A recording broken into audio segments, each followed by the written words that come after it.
So, if you've been paying attention to the papers or the TV or anything, there've been a lot of reminders that yesterday marked the 50th anniversary of the moon landing. And I don't know if you remember, some of you were around then. I was 15 back in 1969.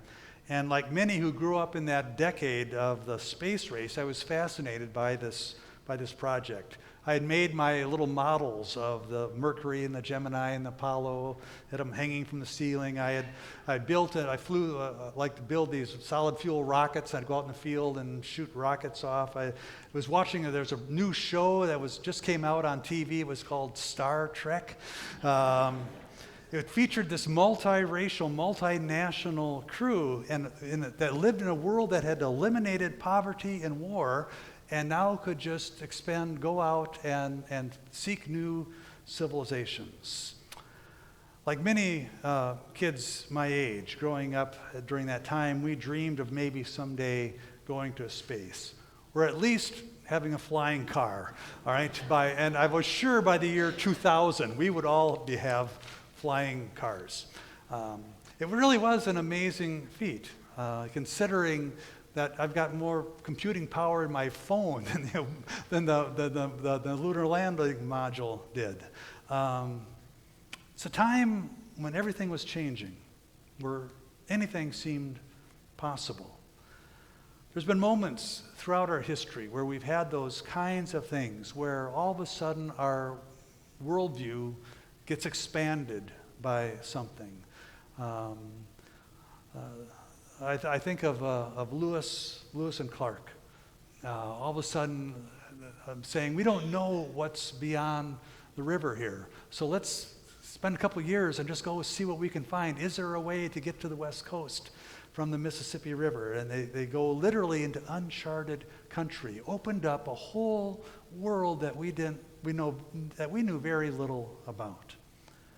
Also makes me think of someone like the Apostle Paul, who in many ways was a pioneer, just like the astronauts or like Lewis and Clark, was taking the gospel to a place that had never been before.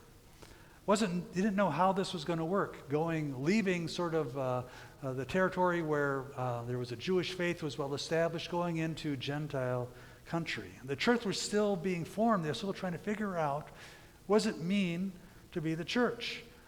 And there were all kinds of assumptions and presumptions that Paul had. He had to adjust as he found out that God had different ideas than he did on what it meant to be a person of faith. This morning I want to share with you a writing from the book of Acts. It talks about one of Paul's first missionary journeys.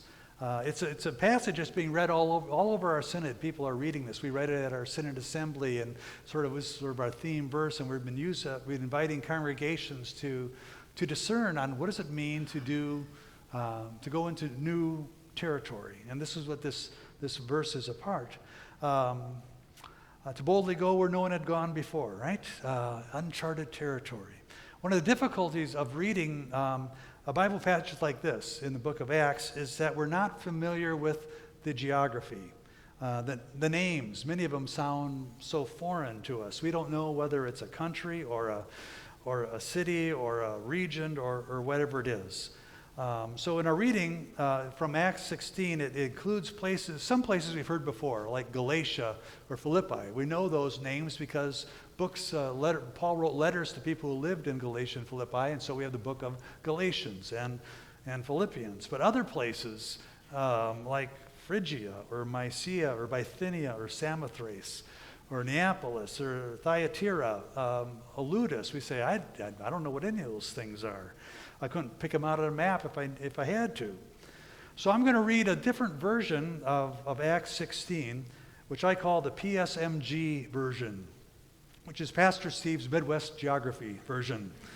So what I'm going to do is I'm going to substitute the weird names and places we don't know with names and places we do know.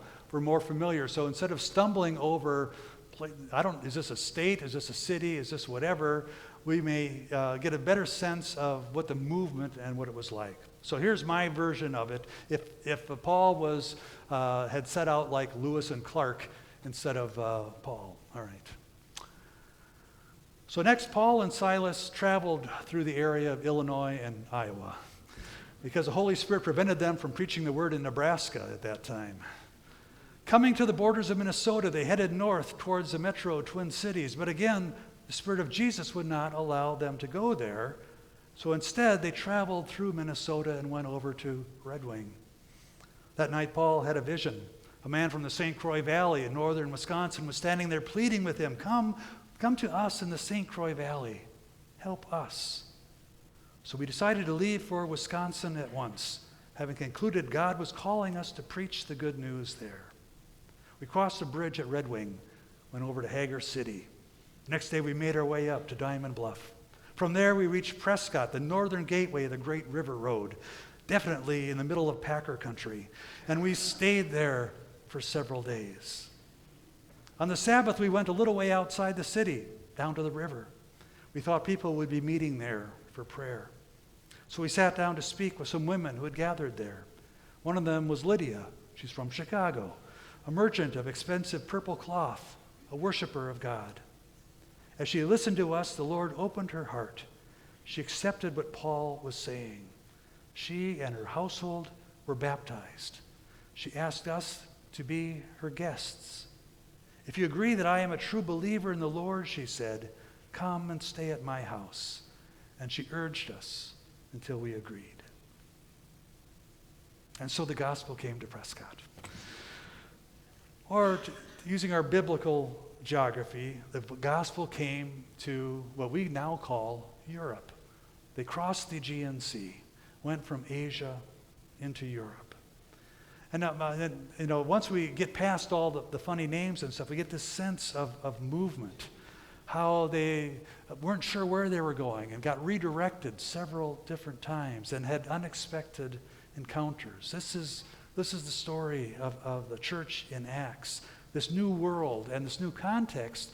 The gospel changes the people, but the people also help us understand the gospel in new ways. It moved from being simply a Jewish sect to being a multicultural kind of movement. I've been reading a book last couple of weeks here. It's called The Great Spiritual Migration. The premise of the story is that he says humanity have always been people in motion, right? We come up to the edge and we say, I wonder what's beyond the edge.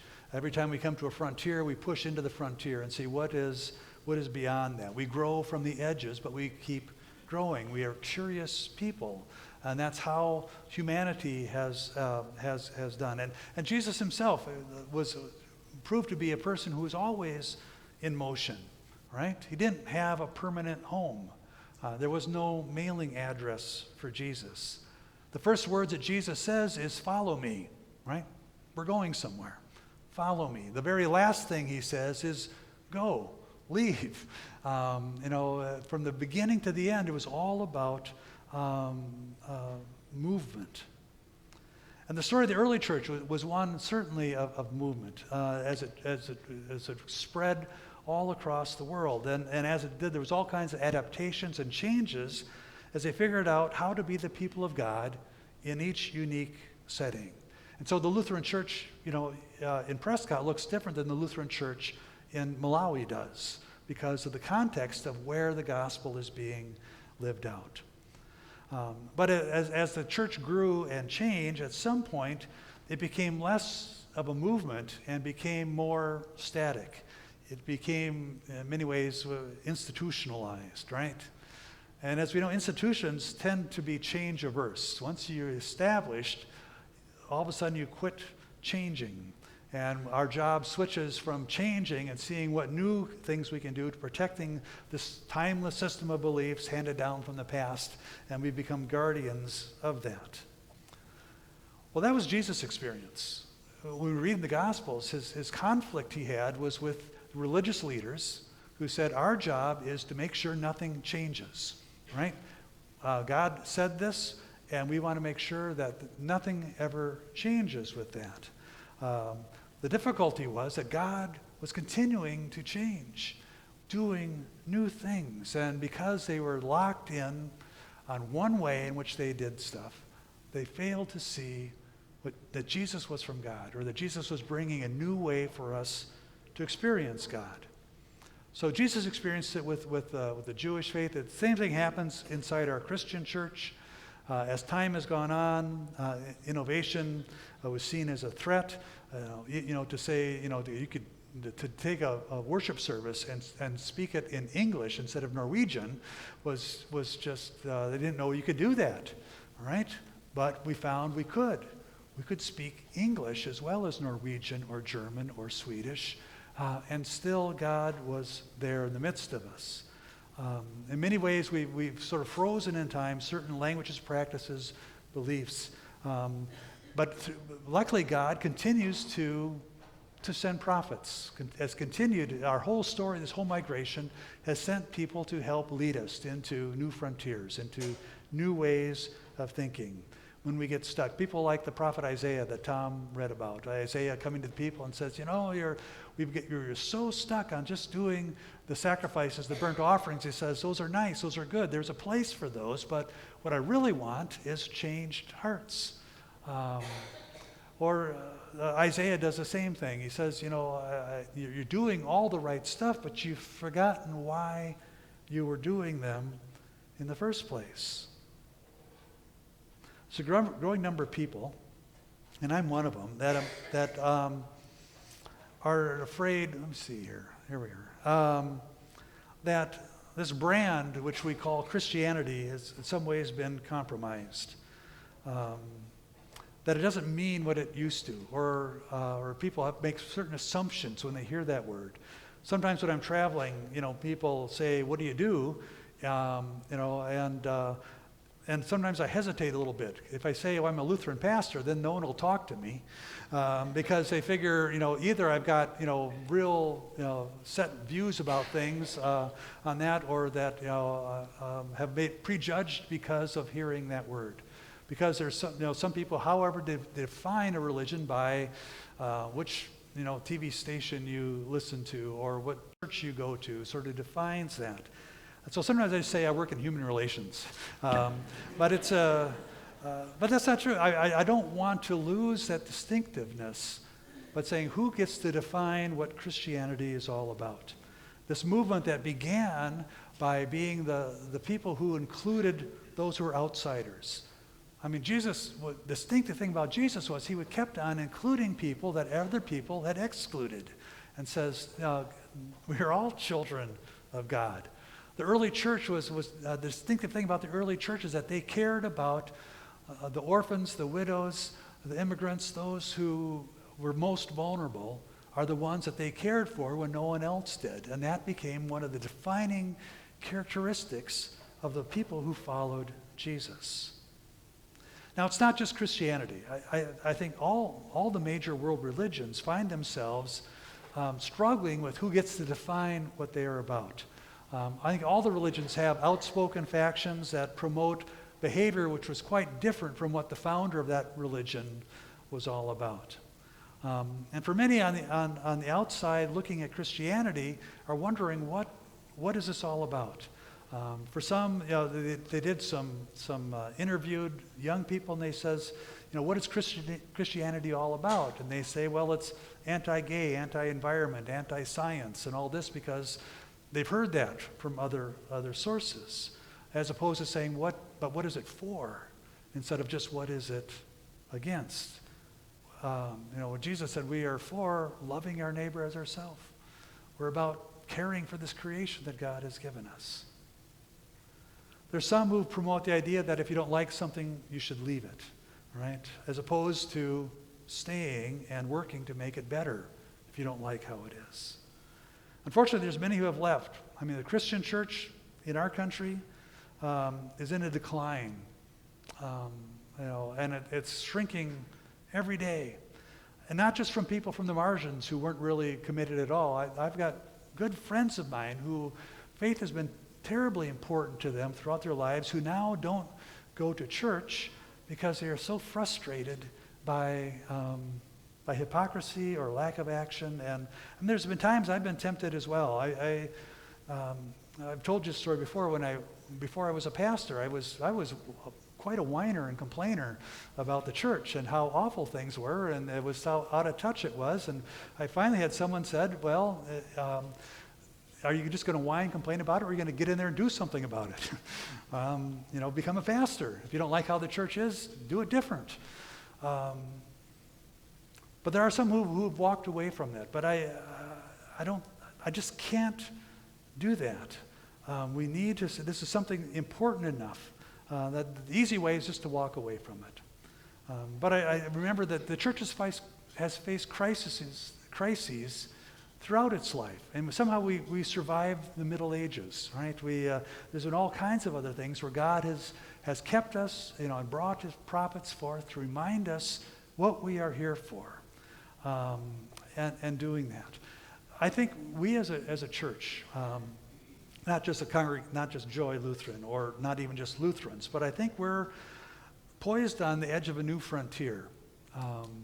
The world has changed in remarkable ways, even in the last 50 years since the moonshot. How life was, how we lived our lives has changed in radical ways.